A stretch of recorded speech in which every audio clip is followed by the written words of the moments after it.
Kalau kita mah tulis aja dulu gitu. Tapi kalau berani juga pengen di random biar kayak aku pengen bikin suasana bahwa di dalam buku ini ada campur-campur ya. Gitu ya. Monggo sih, karena kemarin aku juga dapat tawaran. Mendingan gini aja, nanti disimpan dikit lagi. Dan aku waktu itu ya udah nggak apa gitu. Manut ya, karena buku pertama ya. Iya kan, mungkin juga belum terlalu paham dengan tulisan dan lain.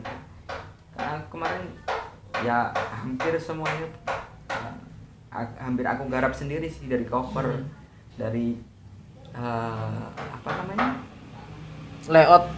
Kalau layout aku kemarin serahin ke percetakan. Aku nggak tahu soalnya layout, belum bisa nge-layout lah. Sampai sekarang pengen masih belajar layout, tapi kemarin lebih ke apa, halaman babnya urutan setelah ya. ini gitu.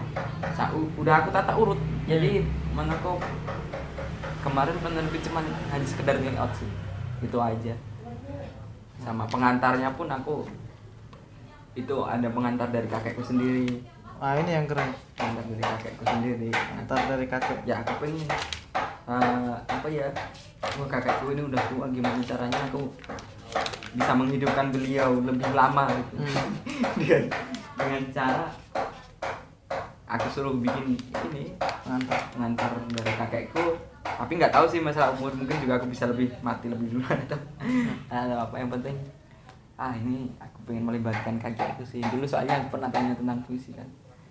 Waktu itu beliau menceritakan tentang kehidupan pas di Orde Baru, Orde Lama, Jepang. Ada mengkritik tentang puisi yang mengkritik tentang pemerintahan juga. Lihat, sempat teringat, wah ini kakek. Jadi puisi zaman itu sebagai apa? Upaya untuk melawan ya. Puisi sebagai senjata. Ya, ada yang sebagian, tapi kan juga ada beberapa kelompok yang senjata untuk kepentingan lain. Tergantung orangnya sih menurutku, tergantung kepentingan. Untuk sekarang pun kalau puisi untuk perlawanan juga banyak kok yang berlawan. Sajak demonstran gitu ya, banyak ya.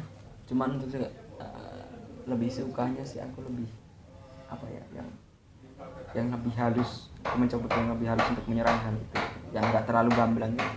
Menurutku kalau aku mengkritik untuk secara gamblang, apa bedanya aku dengan penyiar berita itu yang atau enggak pemerintah yang itu udah orang baca udah paham. Dan itu nanti juga sulit untuk di ranah hukum, mungkin juga bisa ya, untuk pembelaan kita ya, supaya cuman yang menurutku sih lebih ini sih, ya sebetulnya elegan lagi sih. Bukan karena ingin menyelamatkan diri dari ranah hukum atau ingin puisi itu terang atau gelap, tapi menurutku buku ini sebetulnya punya makna yang ganda gitu, nggak bisa ditafsirkan hanya satu makna gitu ya. Jadi ketika aku baca bisa berbeda makna dengan teman yang lain yang mau bacanya gitu. Jadi ini menarik gitu, umurnya masih muda tapi punya luar biasa. Nah, sebetulnya aku masih penasaran prosesnya itu, karena jarang orang yang membuat buku seperti ini tapi mau menceritakan proses kreatifnya.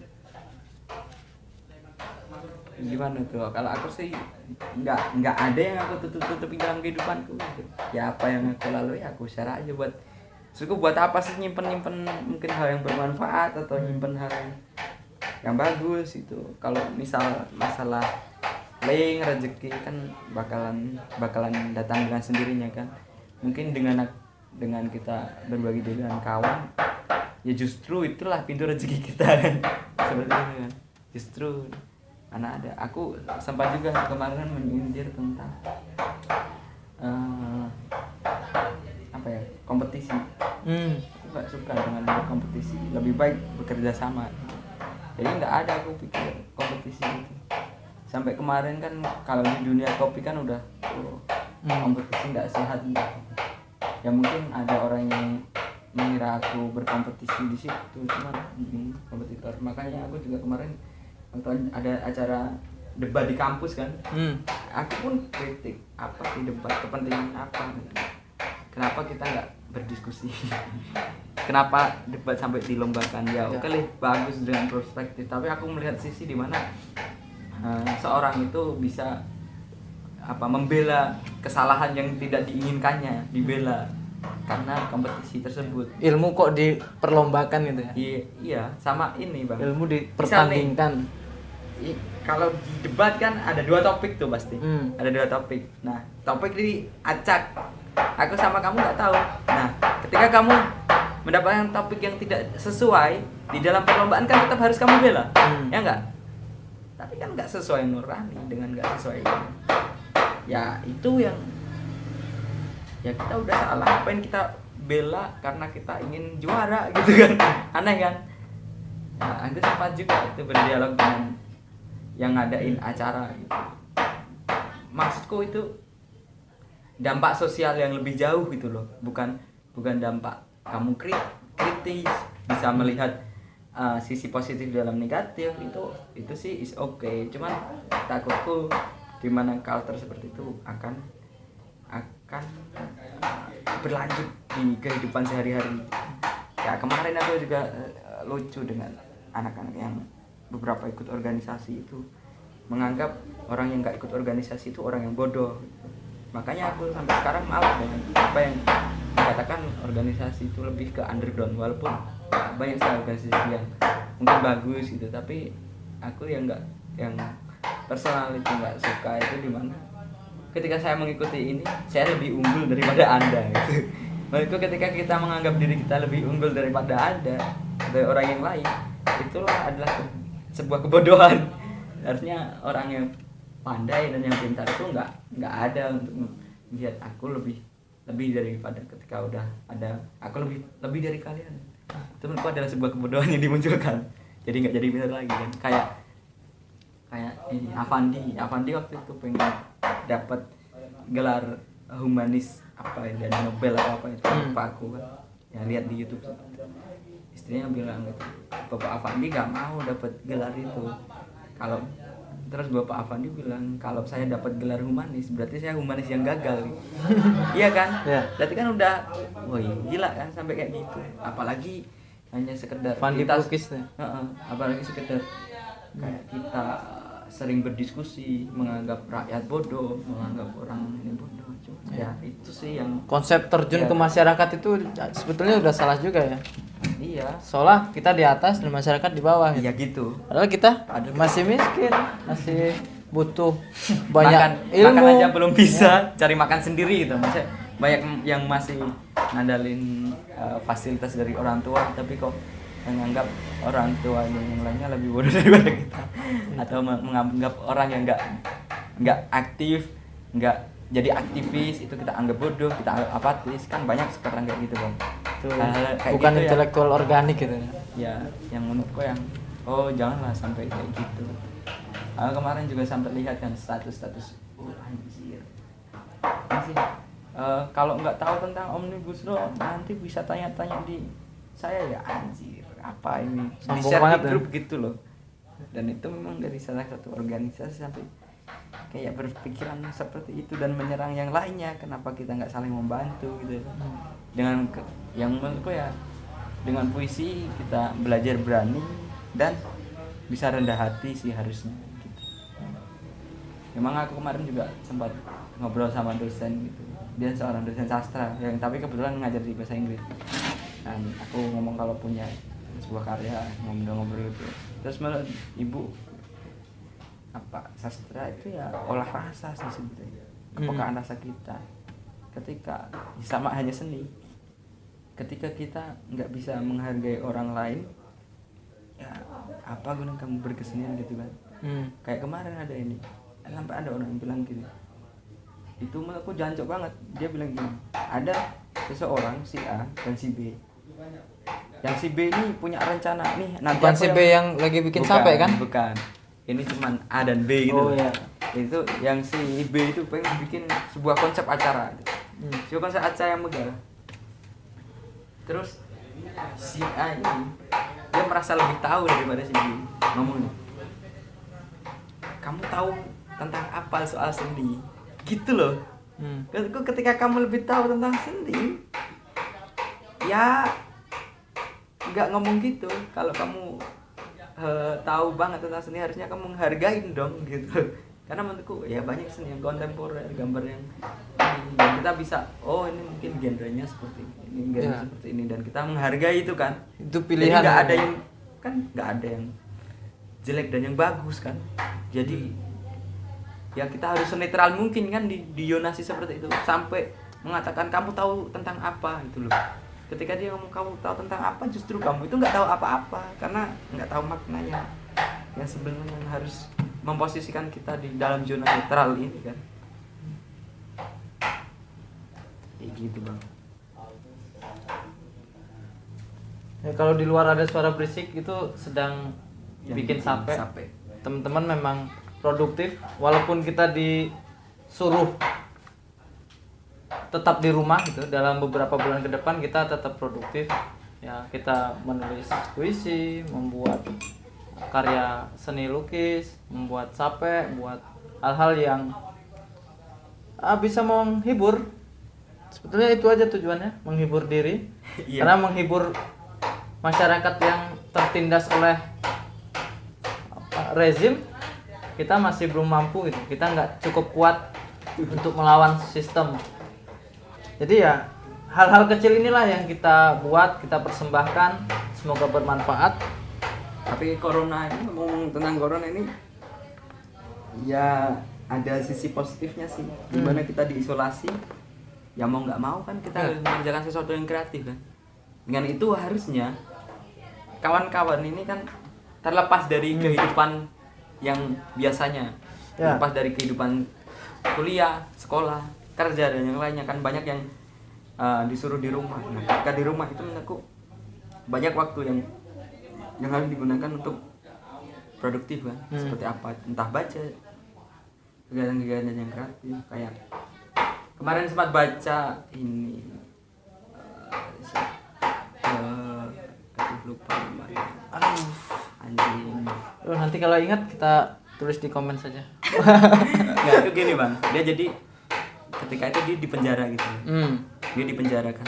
Ya itu aku balik lagi ke posisi kita sekarang yang Buya Hamka, Tan Bukan. Malaka atau Bukan. Hatta, kan tokoh-tokoh baru. tokoh lama. Aduh lupa. Pokoknya gitu aja daripada kita. Itu tuh buku yang paling penting. Ini. Nah, Renungan Indonesia, Sultan Syahrir. ya, Sultan Syahrir. Sultan Syahrir ini kebetulan juga di penerbitnya dari kawanku, dapat hadiah juga itu. Nah, itu kan si Sultan Syahrir kan lagi di penjara kan. Itu lagi di penjara. Terus dia memikirkan, wah, aku akhirnya bisa leluasa, maksudnya menulis dengan konsentrasi dan yang lainnya. Ya sepertinya kita sekarang di corona ini kita diisolasi ya. Harusnya ini jadi kitem kita untuk bersengkrama dengan diri kita lagi. Memang untuk awal-awal berat ya konsep isolasi diri. Karena memang sebagaimana sufi zaman dulu memang menyendiri, menepi gitu ya. Menepi. Untuk melakukan perundungan gitu. Nah, hari ini bisa kita maknai ya dipaksa untuk jadi waktu merenung. Iya, waktu kita untuk merenungkan. Jangan kita selama ini sebetulnya terlalu ketat dalam memperjuangkan dunia gitu. Apa-apa kerja itu repot banget gitu. Ya, mbok nyantai aja gini kan, nyantai. Sekarang kan kita juga udah tapi punya hasil yang manis gitu. Kemarin kan juga lagi panas dengan politik, sekarang karena ada corona kita bersatu. Ini kolaborasi. Iya. Kalau sering berseteru agak repot. Kayak nggak perlu debat sih sebetulnya. Banyak hikmah juga kan. Nah makanya itu mungkin debat-debat itu dipupuk daripada ada acara-acara debat itu. Iya. yang dipupuk dari SD, SMP, SMA. Kenapa ada acara debat? Dan ketika masuk ke DPR akhirnya DPR berdebat. Sialnya aku dulu awal-awal kuliah ikut lomba debat juga. Ikut lomba debat. Wah maaf nih, aku nggak tahu kalau itu. Itu dulu ditelepon sama senior kan. Ini kurang orang. Ayo ikut gabung tim debat. Boleh kan, haus akan pengalaman kan Ya, waktu awal-awal kuliah. boleh, kapan lombanya? Ini nanti jam 9. Itu dikabarin tengah malam. Waduh, jadi habis subuh itu pergi ke warnet cari-cari materinya itu, berangkat debat, kalah. Aku juga lomba debat juga. Karena itu baru di situ sadar kita nggak punya ilmu kok kita perdebatkan untuk menang kalah itu. Aduh, Tapi aku kemarin itu lucu, konyol banget itu. Aku lomba debat kan. Lomba debatnya aku dapat yang pertama itu dapat musuh tapi musuhnya nggak hadir, menang. Lanjut lagi langsung. Yang lanjut kedua itu aku dapat topik yang nggak cocok, yang menurutku wah ini nggak sesuai film, ngapain aku harus bela gitu. Dan akhirnya ketika diserang aku mengiyakan argumennya. Aku mengiyakan argumennya. Jadi timku ini asli lagi debat, ngapain kamu mengiyakan kebenaran mereka? Ya nggak apa-apa gitu kan. Akhirnya kalah. Terus setelah kalah itu aku ngobrol sama si dosen. Untuk teman-teman yang lagi belajar menulis puisi punya saran nggak? Saran saya juga masih belajar sih. Ya, semua pembelajar lah ya. Semua masih belajar. Tapi karena udah lebih dulu menerbitkan buku, mungkin jadi guru lah sekarang. Ya enggak lah. Ya enggak. Kalau saran aja sih untuk menulis ya menulis aja gitu. Menulis untuk masa jelek buruk nanti koreksi lagi sama teman-teman. Terus yang jelas sama baca-baca gitu. Soalnya kalau nggak ada bahan bacaan yang dibaca nanti kosakatanya bakalan itu terus, menggunakan kata yang berlebihan, terus kosakatanya sangat sedikit gitu kan. Dengan ya menurutku juga perlu banyak baca-baca buku puisi. Dengan baca-baca buku puisi kan ada ini, oh kenapa orang bisa mikirin kayak gini ya, kok aku nggak bisa ya. Nah itu jadi sebuah experience juga. Dan menurutku ketika kamu nggak mampu untuk menulis, ya kamu jangan menulis dulu, maksudnya cari inspirasi atau cari sesuatu yang bisa dapat poinnya itu baru kita tulis. Jadi aku gini bang, jadi ketika aku nggak bisa menulis, aku mengerjakan sesuatu yang nggak menulis. Jangan ketika itu mengerjakan sesuatu yang lain pasti akan dapat bahan untuk nulis. Jadi jangan ketika kita nggak ada bahan sama sekali, jangan dipaksakan gitu. Iya, apa sih, cari bahan, entah baca lah, entah jalan-jalan, entah cari bahan. Dapat bahan terus. Kalau aku lebihnya ke touring. Kalau touring itu masih keren. Membuka wawasan ya dengan banyak perjalanan. Oke, itu aja dulu. Nanti kita sambung di lain kesempatan. Terima kasih Muas mengganggu waktu bersemedi. Ini menghidupkanku sih, nggak mengganggu. Mungkin teman-teman kalau mau beli ini harganya berapa? Aku dulu jual 35, cuma stoknya habis. Stok habis. Nanti kalau ada yang mau pesan kita bisa cetak lagi. Ya, kalau aku ada uang nanti aku sendiri. Pre-order deh. Biar nanti berapa yang pesan baru dicetak. Ya, bisa itu. Ya. Ini taruh sini biar promosi. Aduh. Oke, terima kasih, gitu aja. Dekatin kamera, teman-teman kurang jelas ini bukunya. Oh, maksud dia dibawa ke sana. Oh Sekalian gitu. nutup. Oke. Lebih jelas kan lu ya. Jadi Siap. deketin ke kamera. Oke, gitu saja teman-teman. Nanti kita sambung di percakapan yang lain. Kita ngobrol-ngobrol lagi dengan penyair-penyair yang lainnya. Terima kasih. Assalamualaikum warahmatullahi wabarakatuh. Oh, see you next time. Taneng. Set. Oke.